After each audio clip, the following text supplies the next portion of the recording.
السلام علیکم ناظرین، امید کرتا ہوں خیر و عافیت ہوں گے۔ شادی سے پہلے یہ بات ضرور پوچھنا چاہیے۔ سید ابن القادری صاحب سے پورے بیان کو سنتے ہیں۔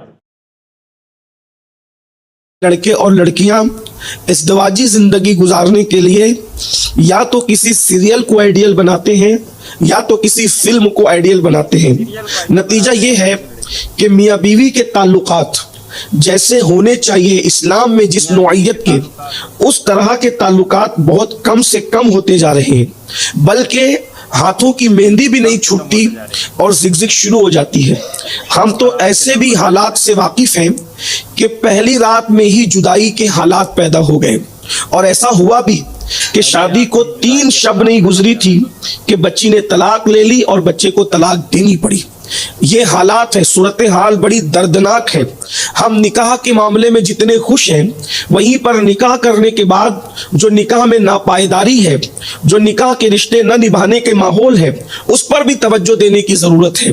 میرے آقا صلی اللہ علیہ وآلہ وسلم کے دیوانوں اور اے خاتون جنت رضی اللہ تعالی عنہا کی کنیزوں، ایک شوہر کا اسلامی تصور کیا ہے؟ اسلام میں ایک شوہر کا کیا تصور ہے؟ ایک بیوی کا کیا تصور ہے؟ بہت خوبصورت ایک جملے میں قرآن نے بیان کیا، ہن لباس لکم وانتم لباس لہن، کہ شوہر بیوی کا لباس ہے اور بیوی شوہر کا۔ اس کا مطلب یہ ہے، نمبر 1، جو شریف لوگ ہیں، پہلی بات تو وہ بغیر لباس کے رہتے نہیں۔ اہل شرافت لباس کے بغیر نہیں رہتے، اور خاص بات یہ ہے کہ جو جتنا شریف ہوتا ہے اس کا لباس بھی اتنا ہی زیادہ پارسائی سے مزین ہوتا ہے۔ عام طور پہ آپ دیکھیں گے کہ آپ نے اوباش لڑکوں کو شارٹ کپڑے پہنتے دیکھا ہوگا، لیکن کبھی کسی باشرع عالم باعمل کو آپ نے شارٹ کپڑوں میں نہیں دیکھا ہوگا محفل میں۔ کیوں؟ اس لیے کہ شرافت جس کی جتنی زیادہ ہوگی وہ لباس کے معاملے میں اتنا ہی محتاط ہوگا۔ اندازہ فرمائیں، جو اتار دینے والا لباس ہے، جب مومن اس کے معاملے میں اتنا محتاط ہے، تو وہ لباس جس کو لائف آف پارٹنر بنایا گیا ہے، تو آخر اس کے بارے میں مومن کتنا محتاط ہوگا۔ عام طور پر آج شوہر بالخصوص مردوں کے حالات، لڑکوں کے حالات دیگرگوں ہیں۔ حالات یہ ہے کہ عورت کو انتہائی حقیر سمجھا جا رہا ہے، عورت کو انتہائی ذلیل سمجھا جا رہا ہے، عورت کو انتہائی رسوا ترین سمجھا جا رہا ہے۔ خواتین کے حقوق کے حوالے سے نوجوان لڑکے ذرا بھی سیریس نہیں ہے۔ اللہ اکبر۔ یہ اور پھر کچھ بچیاں ایسی بھی ہیں کہ اگر وہ پڑھ لکھ لیں تو معاذ اللہ اسلام کے حوالے سے وہ شکوک و شبہات کا اظہار کرتی نظر آتی ہے۔ چند لوگوں کی ناعاقبت اندیشی کی وجہ سے اللہ اکبر پورے اسلام پر سوالیہ نشان کھڑا ہو رہا ہے۔ آئیے میں آپ کو بتاؤں بیوی کی اہمیت اسلام میں کیا ہے۔ اللہ تبارک و تعالیٰ نے اس کو لباس کہا، لِتَسْكُنُوا إِلَيْهَا کہہ کر کے اس کو سکون قرار دیا، اور ساتھ ہی ساتھ اسلام میں عورت کی پیدائش کے حوالے سے یہ تصور دیا گیا کہ عورت کو اللہ نے انسان کی، مرد کی پسلی سے پیدا فرمایا۔ اور اب تھوڑا پسلی پر آپ کی توجہ چاہتا ہوں۔ انسان کے جسم میں جتنی ہڈیاں ہیں، سب سے کمزور ہڈی پسلی کی ہڈی ہوتی ہے۔ اس سے کمزور انسان کے جسم میں، میری اپنی معلومات کے مطابق جتنی میری ناقص معلومات ہے، اس سے کمزور ہڈی انسان کے جسم میں نہیں ہے، ٹھیک؟ لیکن پسلی کمزور ہونے کے باوجود بھی انسان کے پورے جسم کا جو بادشاہ ہے، جسے دل کہتے ہیں، اتنی کمزور ہو کر بھی اگر دل کی کوئی حفاظت کرتا ہے تو وہ صرف پسلیاں کرتی ہے۔ غور فرمائیں، یعنی گویا کہ اشارہ دیا جا رہا ہے کہ دل کا محافظ اگر کوئی ہے تو وہ یہی نازک سی کمزور سی ہڈیاں ہیں۔ اسی لیے انسان جب گرتا ہے تو اس کے دل پہ دوستو، آپ دیکھ رہے تھے سید ابن القادری صاحب کے پورے بیان سن رہے تھے۔ عالم نہیں، عالم دین، بلکہ اس وقت کے ایک مائناز خطیب ہیں۔ شادی کے حوالے سے، شادی سے پہلے لڑکے اور لڑکیاں سے اس بات کو ضرور پوچھ لینی چاہیے۔ ہم اپنے بچیاں سے ضرور، اپنے بچوں، اپنے بیٹوں سے تو یہ بات پوچھ لیتے ہیں، کیا کوئی تمہاری لڑکی پسند ہے کہیں؟ اگر پسند کرتے ہیں تو دوستو یہ پسند کے ظاہر کرنا یہ کوئی گناہ کا کام نہیں ہے، بلکہ حضور صلی اللہ علیہ وسلم کی بیٹی ہاتھ